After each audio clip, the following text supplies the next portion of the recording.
Sa Mateo 13:14, isama natin. Matthew 13:14. Sabi diyan, ang mga mangmang ay nagsasabi sa kanyang pusong walang Diyos. Sila'y mapapahamak, sabi ng banal na akslatan. Sila'y mapapahamak sapagkat hindi nila pinaniniwalaan yung mga spiritual na bagay. Sabi nga ng banal na akslatan, ang Diyos na hindi nakikita ay mapapatunayan nating merong Diyos na nag-e-exist sa pamagitan ng mga bagay na ginawa niya. Ang Diyos na hindi nakikita, lahat ng mga bagay na nakikita natin, ginawa ng Diyos na hindi nakikita. Yes. Kaya nga, paniniwala mo ang Diyos na hindi nakikita sa pamagitan ng mga bagay na ginawa niya.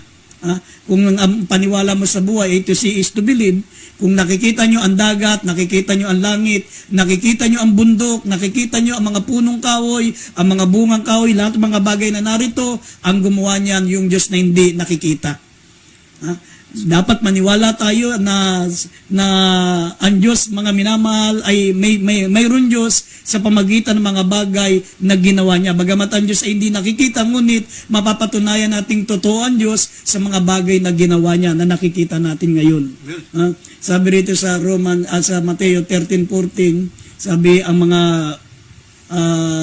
natural man, hindi sila naniniwala, mga minamahal, hindi sila makaunawa kahit makinig ng makinig ba? Sabi rito.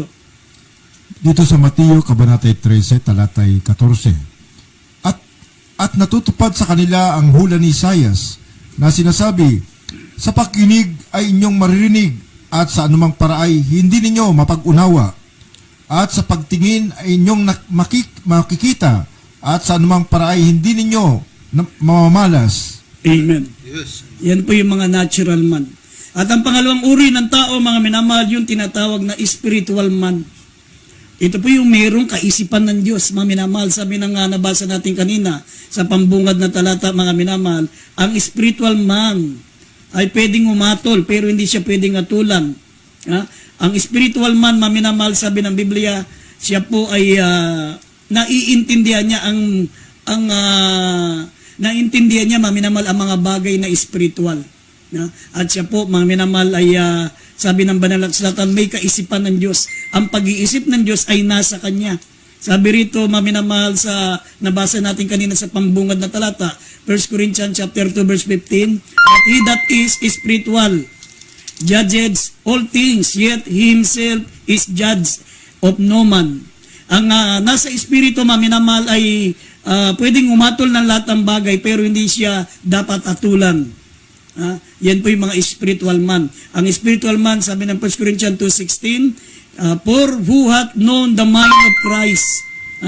Nasa kanila yung pag-iisip ni Kristo. Alam nila ang salita ng Diyos. Ipinamumuhay nila ang salita ng Diyos. Sila po, maminamahal, ay nabubuhay para sa ating mahal na Panginoon. Ito po yung mga nakaranas ng kapanganakang muli.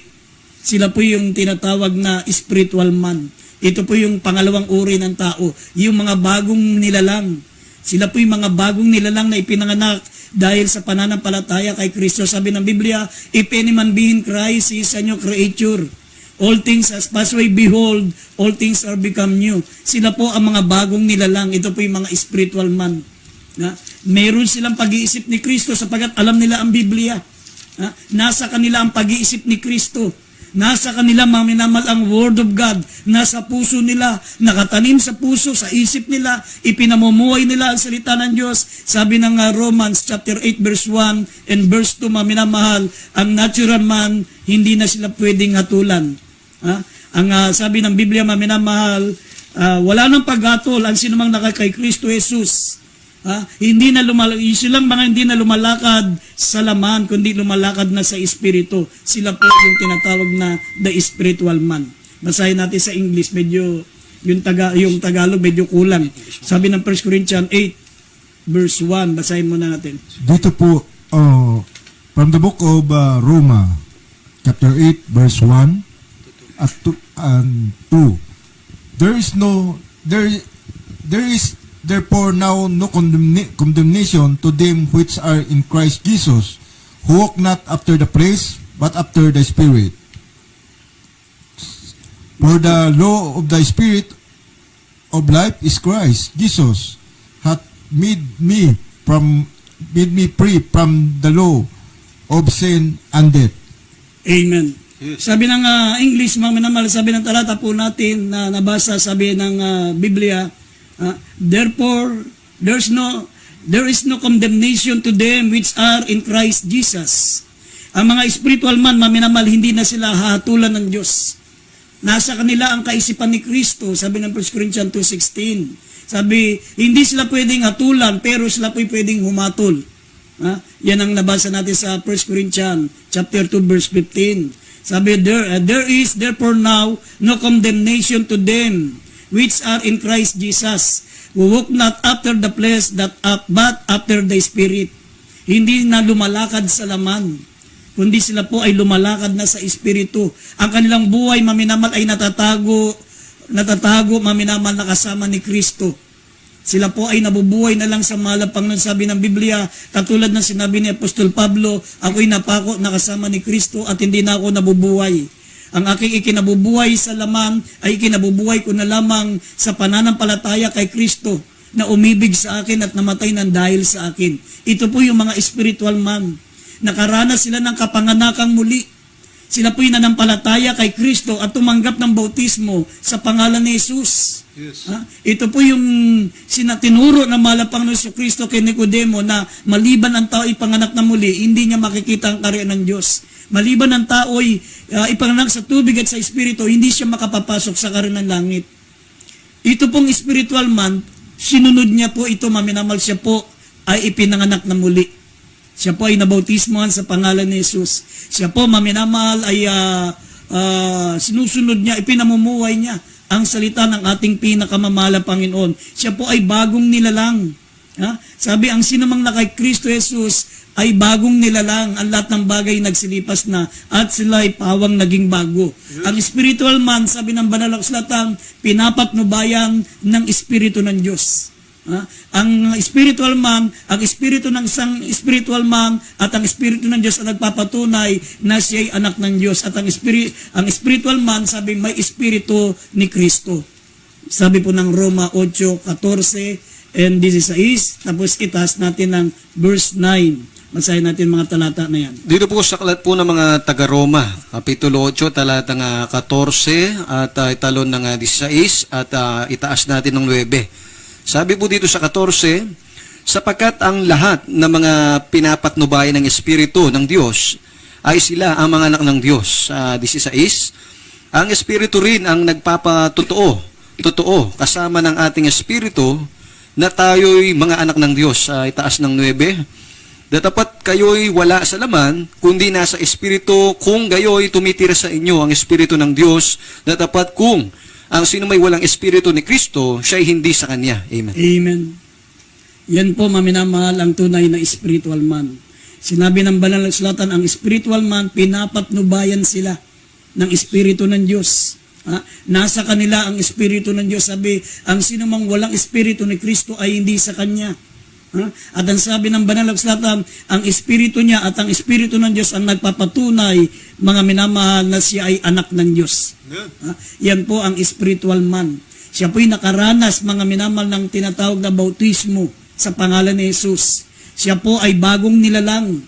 Sabi ng 2 Corinthians 5:17, ang spiritual man, sabi rito, therefore if any man be in Christ, he is a new creature. All things are passed away, behold, all things are become new. Naranasan niya ang pagbabago ng muling kapanganakan. Sabi ng Tito, Kapitulo 3, talatang 5, na hindi dahil sa mga gawa ng katwiran ginawa nating sarili, kundi ayon sa kanyang kaawaan, ay kanyang iniligtas tayo sa pamagitan ng paghuhugas sa muling kapanganakan at pagbabago ng Espiritu Santo. Yan po yung mga spiritual man. Yes. Ang spiritual man, ito po ay dating makasalanan. Ngunit nanampalataya sa mahal na Panginoong Kristo, sabi ng 1 Peter chapter 3 verse 21, siya po ay humiling ng mabuting buhat sa Diyos sa pamagitan ng kamatayan ng ating mahal na Panginoong Kristo. Sabi ng 1 Peter 3:21. Dito sa unang Pedro, Kabanata 3, talata 21, na ayon sa tunay na kahawig, ngayon nagligtas sa makatuwid bagay ang bautismo, hindi sa pag-aalis ng karumihan ng laman, kundi sa paghiling ng isang mabuting budhi sa Diyos sa pamamagitan ng pagkabuhay na magmuli ni Jesucristo. Amen. Yan po ang spiritual man. Yung pong once upon a time, siya po'y dating namumuhay sa kasalanan. Ngunit siya po ay nanampalataya sa ating pinakamamahal pa ng Kristo. Siya po'y nagsisi at siya humiling ng isang mabuting budi sa Diyos sa pamagitan ng pagkabuhay na maguli ni Kristo. Tinanggap niya yung bautismo. Ang bautismo, hindi ito pag-aalis ng karumihan ng laman, kundi ito ay pagiling ng isang mabuting budi sa Diyos sa pamagitan ng pagkabuhay ng mahal na Panginoong Kristo. The spiritual man discern all things. Naiintindihan niya mga bagay na spiritual. The spiritual man, sabi ng Biblia, maminamahal, he has the mind of Christ. Meron siyang pag-iisip ni Kristo. Ipinamumuhay niya ang salita ng mahal na Panginoong Kristo at naniniwala siya mga minamahal sa mga spiritual things, gaya ng langit, gaya ng impyerno, gaya po ng Diyos, gaya ng masamang espiritu. Ang mga spiritual things, ang mga anghel, naniniwala siya sa pagkabuhay ng maguli, naniniwala siya na merong walang hanggang paghatol pagdating ng araw sa impyerno. Yan po, maminamahal ang tinatawag na spiritual man. Pinaniniwalaan niya mga spiritual things at siya po ay lumalakad sa mga banal na salita ng Diyos. Ito po yung pangatlo, ito po ang nakakalungkot. Ito pong nakakalungkot na pangatlong uri ng tao, yung the carnal man. Ito pong carnal man, maminamahal, the carnal man is confused. Sapagkat ang carnal, maminamahal, kung babalikan po natin, siya po'y tumanggap din ng bautismo. Siya po'y nakaranas din ng kapanganakan muli, pero nabubuhay pa sa laman. Nabubuhay pa siya sa laman. Katulad ng nabasa po natin kanina, sabi ng 1 Corinthians chapter 3, verse 3 and verse 4, sila po'y mga Kristiyano, maminamahal, pero makasanlibutan. Mahilig sila, maminamal, sa mga tinatawag na idolatry. Sila po'y meron pong mga tinatawag na pagtatangi. Sabi nga na nabasa natin sa 1 Corinthians chapter 3 verse 3, sabi rito, maminamahal, ang iba yung nagsasabi na ako'y kay Pedro, ako ay kay Pablo, ako ay kay Silas. Mayroon silang tinatawag na favoritism. Sabi rito 1 Corinthians 3 hanggang 4, sapagkat kayo'y nasa laman pa, sapagkat samantalang nang sa inyo'y may mga paninibugo at mga pagtatalo, hindi baga kayo'y nasa laman pa, at kayo'y nagsisilakad ayon sa kaugalian ng tao? Sapagkat kung sinasabi ng isa, ako ay kay Pablo, at ang iba ay sabi, ako'y kay Apolos, hindi baga kayo'y nasa laman pa? Ito po yung mga taong nakaranas din po ng kapanganakan muli, pero nakalulungkot. Sila po, maminamahal, ay mga karnal. Sabi nga, the carnal man is confused. Malilito ka, hindi mo alam kung anong uri ng tao sila, sapagkat spiritual sila, naniniwala sila sa Diyos, pero at the same time, sila po'y nasa laman, lumalakad sa laman, lumalakad sa kasalanan.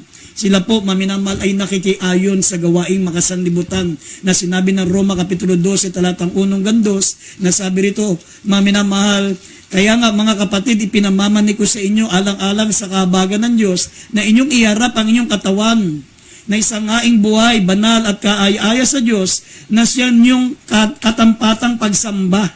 Sa Romans 12:2, sabi rito, huwag kayong magsiayon sa sanlibutan, kundi mag-iba kayo sa pamagitan ng pagbabago ng inyong pag-iisip upang patunayan nyo kung alin ang mabuti at kaaya-aya at lubos na kalooban ng Diyos. Ang carnal man, maminamahal, sila po ay lumalakad pa sa takbo ng sanlibutan. Sila po ay nakikiayon sa gawaing makasanlibutan. Hindi nila sinusunod yung Romans chapter 12 verse 2 na sabi na mag-iba kayo sa pamagitan ng pagbabago ng inyong pag-iisip upang patunayan nyo kung alin ang mabuti at kaaya-aya at lubos na kalooban ng Diyos. Yes. Sila po yung mga karnal. Mayroong mga tinatawag na favoritism, mahilig sila sa mga idolatry, mayroon silang mga paboritong mga preacher, mayroon silang mga paboritong artista, mayroon silang paboritong mga basketballista, mayroon silang mga paboritong politiko, dahil sa mga politiko nag-aaway-away dun sa Facebook.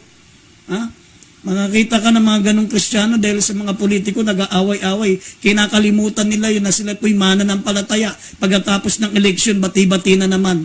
Pero pag eleksyon, away-away. Ano kaya maminamahal kung halimbawang manalo yung mga manok nyo sa politika? Sa tingin nyo kaya kilala kayo niyan? Sa tingin nyo kaya, maminamal, ipinaglaban nyo ng patayan inyong mga paboritong politiko, tapos mga minamal, pagdating ng araw, mapapakinabangan nyo ba yung pakikipag-away nyo dyan, yung pagtatanggol nyo dyan? Baka pagdating ng araw, hindi rin kayo pansinin yan. Yun po yung mga karnal, mga minamal, sabi ng iba, ako'y kay Apollos, ako ay kay Silas, ako ay kay Pablo. Meron silang tinatawag na idolatry, meron silang favoritism, lumalakad sila sa laman. Ang sabi ng Biblia, sila po'y umaayon sa gawaing makasanlibutan. Gawaing makasanlibutan yan, maminamahal. Kaya nga, kung maliliwanagan po natin ang ibig sabihin ng carnal man, sila po, maminamahal, yung torn between two lovers. Sila po, maminamahal, ay naglilingkod sa Diyos, pero umiibig sa sanlibutan.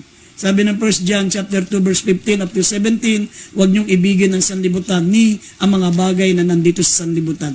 Basahin po natin. Ang tawag diyan, torn between two lovers. Habang ang isang kamay nakahawak sa mahal na Panginoon, ang kabilang kamay nakahawak sa mundo.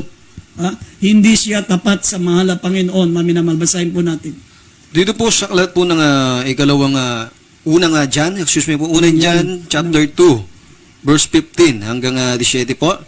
Huwag ninyong ibigin ang sanglibutan ni ang mga bagay na nasa sanglibutan, kung ang sino man ay umiibig sa sanglibutan ay wala sa kanya pag-ibig ng Ama. 16, sapagkat ang lahat na nasa sanlibutan, ang masamang pita ng laman at ang masamang pita ng mga mata at ang kapalaluan sa buhay ay hindi mula sa Ama, kundi sa sanglibutan. 17, at ang sanglibutan ay lumilipas at ang masamang pita niyaon, datapwat ang gumagawa ng kalooban ng Diyos ay nananahan magpakailanman. Amen. Amen. Kaya dito, maminamal, makikita po natin sa ang kategory tayo nakalagay. Tayo ba ay natural man? Tayo ba, maminamal, ay spiritual man? O tayo po ay carnal man? Sabi ng banal na kasulatan, maminamal, ang carnal man, sabi, the carnal man is confused. Magulo ang isip niya. Maminamal siya torn between two lovers. Para siyang namamangka sa dalawang ilog. Namamangka sa dalawang ilog. Yung isang kamay niya nakahawak sa ating pinakamamahalang Panginoon at habang ang kabilang kamay patago na nakahawak sa sanlibutan. Iniibig niya ang sanlibutan. Samantalang sinabi ng banal na kasulatan, mga minamal, you cannot serve two masters. Hindi ka pwedeng maglingkod sa dalawang Panginoon. Hindi pwede, maminamal, na ikaw ay mamangka sa dalawang ilog kapag ikaw ay isang mananampalataya.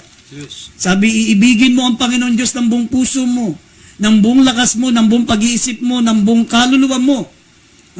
Kapag hindi mo magawa yan, maminamal, ikaw po ay carnal. Yan po ang description ng carnal na Kristiyano. At ang pangatlong description nito, yung sabi ng Biblia, nakikipamatok sa sanlibutan. Nakikipamatok siya sa sanlibutan. Sabi 2 Corinthians 6:14 up to 18. Basahin po natin. 2 Corinthians chapter 6 verse 14 up to 16 po. Sabi po di hanggang 18 po. Ikalawang Korinto kapitulo 6 talatang 14. Huwag kayong makipamatok ng kabilang sa mga di nagsisisampalataya sapagkat anong pakikisama mayroon ang katwiran at kalikuan o anong pakikisama mayroon ang kaliwanagan sa kadiliman. 15. At anong pakikipagkasundo mayroon si Kristo kay Belil o anong bahagi mayroon ng sumasampalataya sa di sumasampalataya. 16. At anong pakikipagkaisa mayroon ng templo ng Diyos sa mga Diyos-Diyosan. Sapagkat tayo'y templo ng Diyos na buhay, gaya ng sabi ng Diyos, mananahan ako sa kanila at lalakad ako sa kanila at ako'y magiging kanilang Diyos at sila'y magiging aking bayan. 17. Kaya nga, magsialis kayo sa kanila at magsiwalay kayo, sabi ng Panginoon, at huwag kayong magsihipo ng mga bagay na marumi at kayo aking tatanggapin. 18. At ako sa inyo'y magiging ama, at sa akin kayo'y magiging mga anak na lalaki at babae, sabi ng Panginoong makapangyarihan sa lahat. Amen. Yan po, maminamalang tinatawag na the carnal man. Sabi ng banal na kasulatan, the carnal man needs full commitment to Christ. Kailangan niya magkaroon siya ng talagang full commitment Magkaroon siya ng talagang dedication, magkaroon siya ng totally, fully surrendered, mga minamahal sa Diyos. Pero ang carnal man, mga minamahal, talagang nahati ang kanyang puso. Katulad siya nung mababasa natin dito sa Lucas, Kapitulo 8, talatang 14, gaya siya ng binhi na nasik sa dawagan. Sabi, iniinis ng pagsusumakit sa sanlibutan ito at sa kalayawan ng sanlibutan ito. Sabi rito sa Lucas 8:14, basahin po natin. Dito sa Lucas, Kabanata 8, talatay 14. At ang nahulog sa dawagan ay ito ang nangakinig. At samantalang sila ay nagsiyaon sa kanyang lakad, ay iniinis sila ng mga pagsusumakit at mga kayamanan at mga kalayawan sa buhay na ito at hindi nagbubunga ng kasakdalan. Amen. Hindi sila nagbunga ng kasakdalan.